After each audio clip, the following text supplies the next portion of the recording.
Shalom and welcome to my channel, The Hebrew Bible. This is Moses Gumari, and today we'll talk about Yom Yerushalayim or Jerusalem Day, which is today. It happens to be today. Jerusalem Day is an Israeli national holiday that commemorates the reunification of East Jerusalem, including the Old City, with West Jerusalem following the Six-Day War in 1967. This is lifted out of Wikipedia. Of course, they have added occupied, etc., which I've removed. Anyway, so in 1967, Jerusalem came under the control of the State of Israel, and then you can say that's the day. And that day is called Yom Yerushalayim, Day of Jerusalem. Interestingly, this phrase occurs in the Bible, although it occurs in a different way, in a slightly negative way. We'll come back to that. In Psalm 137 verse 7 we read, Zachor Adonai livnei Edom et Yom Yerushalayim ha-omrim aru aru ad hayesod ba. So they're saying, the psalmist is writing, remember, O Lord, Zachor Adonai. He's calling on the Lord. Please remember, Livnei Edom, the children of Edom, what they do with Yom Yerushalayim. So the children of Edom, it says in the day of Jerusalem. Et is with the day of Jerusalem. Ha omrim aru aru. They said, what did they say? Raise it, raise it. Bring it down, beat it up. Ad hayesod ba, to the foundation. Yesod is the foundation. So raise it up to the foundations. Destroy it is what they cried. And so the Lord, he's praying that the Lord may remember the children of Edom, all those who are opposed to the city of Jerusalem and opposed to the building of the Lord's temple there, of course, are the children of Edom. Okay, let's read the context. In Psalm 137, we read, Im eshkachech Yerushalayim tishkach yemini. If I forget thee, O Jerusalem, let my right hand forget what? Her skill. In the King James Bible we read, let my right hand forget her cunning, which is the skill, of course. And the next verse says, Tidbak leshoni lechi ki imlo ezkerechi imlo aale et Yerushalayim al rosh shimchati. So, if I prefer not Jerusalem above my chief joy, let my tongue cleave to the roof of my mouth. Okay, if I do not remember. Okay, rosh simchati. Simcha is joy. Rosh simcha, my chiefest joy, the top joy, or the biggest joy. Rosh simcha. Okay, the Day of Jerusalem is celebrated on the 28th of Iyar, the month of Iyar, 28th. So therefore, it doesn't fall on the same day of our current Gregorian calendar. And, today happens to be the month of Iyar, which is the second month. And it was, this is how it is read in Hebrew, Aleph Yod Resh, but with a Dagesh, Chirik, Dagesh, Kamatz, Yar, or Yar. Okay. So that's Yar, which previously was called the month Ziv. Ziv. This is Zain and Vav. Ziv. King James says Zif. Okay, here it says Zif, in the month of Zif. Bechodesh Ziv, in Kings 6:1, 1 King. So what happened here? Basically, Solomon began building the temple of the Lord. Bechodesh Ziv, Hu HaKodesh HaShaneh. So this is the second month. Limloch Shlomo al Yisrael Vayiven Habayith Ladonai. So he began to build the house of the Lord. So Yerushalayim is the city we're talking about. It is spelled like this, Yerushalayim. You notice here there is a chirik, which is somewhat like, you can say, the furtive patach. It is onto the right side of this letter, mem, although this kind of thing only occurs for this particular word, Yerushalayim, and nowhere else. We have furtive patach, for example, if the last letter is he or ain or het, we see ruach, eloah, mashiach, etc. All those words, we saw that in the furtive patach video. But here we see this chirik. Is this a furtive chirik? Well, looks like that.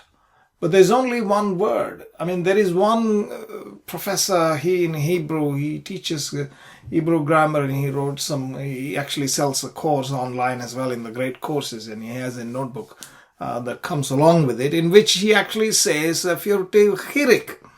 Well, there are others who disagreed, and they say, well, this is basically what they call as ketiv kere, meaning what is written and what is read is different. And when it is different, what is read, kere, the vowels of what is read are imposed upon what is written.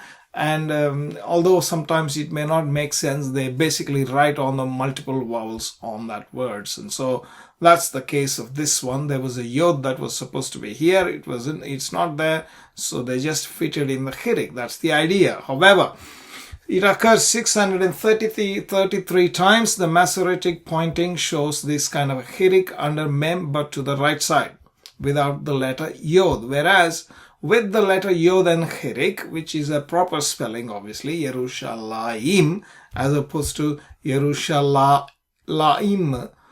No yod. This is Yerushalayim. Yim. Okay? Occurs 4 times. Some say 5. I haven't found the text that I have doesn't have it 5 times. It has 4 times, but there's some problem. Maybe I need to check. Okay, now there is an alternative spelling, which is Yerushalem. This shwa is a vocal shwa because it's a long vowel. Yerushalem segol. It occurs 27 times. So basically the idea is that this Shalem or Yerushalayim was the original pronunciation. Later on it became Yerushalayim. And this spelling, they fitted in these vowels from this is the idea. Okay. Now, the word Shalem was the original name apparently, especially much before Jerusalem came under the control of the Israelites. Long ago in the days of Abraham, when Abraham fought a war with other kings, etc. And when he returned back, we read in Genesis 14, Umalchi tzedek melech shalem hotzi lechem vayain. So he brought Melchizedek. Melchizedek means the righteous king. So it's not really a proper name. It's a Malchi, could be a title, Malchi Tzedek. So king of righteousness, Melech Shalem, the king of Shalem, Salem it says in English, King James word, Shalem is in Hebrew. Hotzi lechem vayayin. Lechem is a bread and yayin is wine he brought. And who was he? Who Kohen le El Elyon. So El Elyon is the Most High God. And this man, Melchizedek, is the priest, Kohen, of the Most High God. Same word, Shalem, occurs in Psalm 76 as well. Vayhi b'Shalem Sukkot. In Shalem also is his tabernacle. Onatho Betzion, and his dwelling place is in Zion, Zion. So, the city of Jerusalem came under the control of Israelites properly in the days of David. David is the one who made it his capital. Before that, Saul was the king, but he did not have it as his capital. I think it was Gibeon or something. So, Vayelech David vechol Yisrael Yerushalayim he Yevus. Yevus is the Jebus. So Yerushalayim, Jerusalem is he, Yevus, that is Yevus. So Yevus is Jebus. Vesham hayevusi yoshve haaretz. There were the Jebusites, the inhabitants of the land. So the Jebusites were the residents, the inhabitants of the land. There were a lot of blind, lame and blind, we read. And if you see the parallel passage, I think in Kings or Samuel, I think in Kings or Samuel, if you look at the parallel passage that David said, whosoever goes to that, the pool, the conduit, the passage, the waterway, and smites and kills the lame and the blind, he shall be my chief and captain. And Joab, he goes and does that. Anyway, so he captured Jerusalem, which was earlier called as Jebus or Yevus, although the original name was in fact Shalem, from which Yerushalayim comes. Ir, Ein, Yod, Resh means city. And there is also Ur Kasdim, in Babylonian, and in fact, to my surprise, in some of the South Indian languages as well, in Tamil and Telugu, Ur means, well, a town or a village.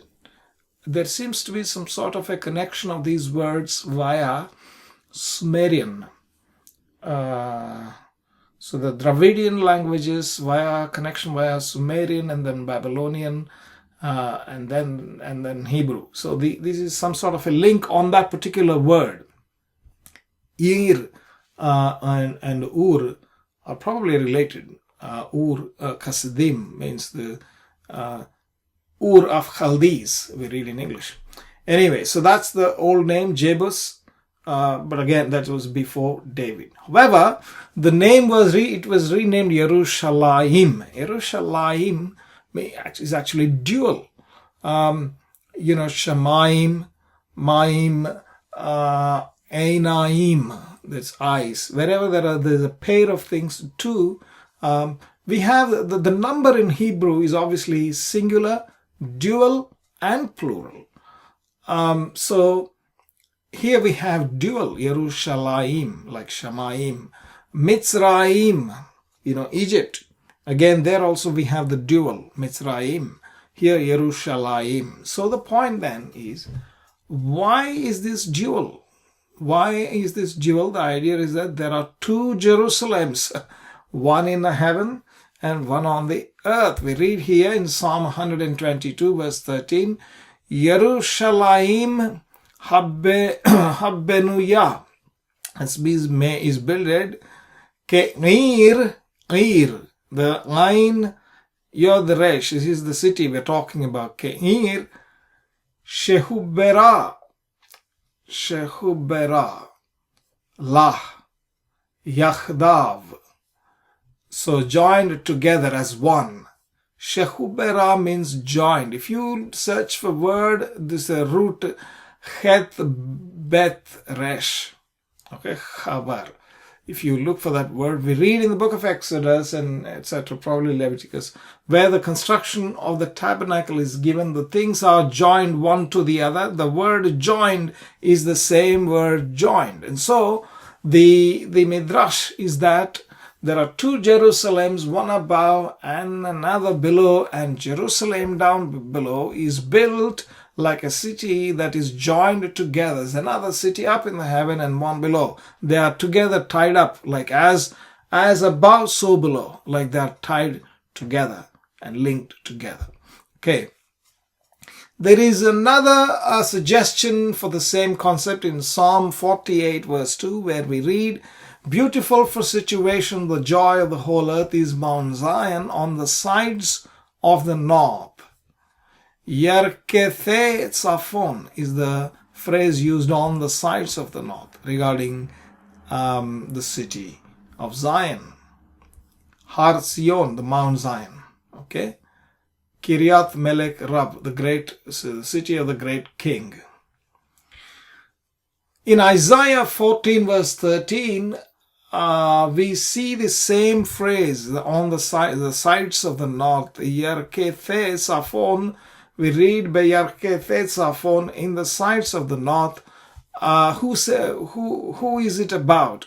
The Lord says this the prophet says this to the guy called Lucifer. In the King James Bible, it's translated as Lucifer, meaning the shining morning star or something like that.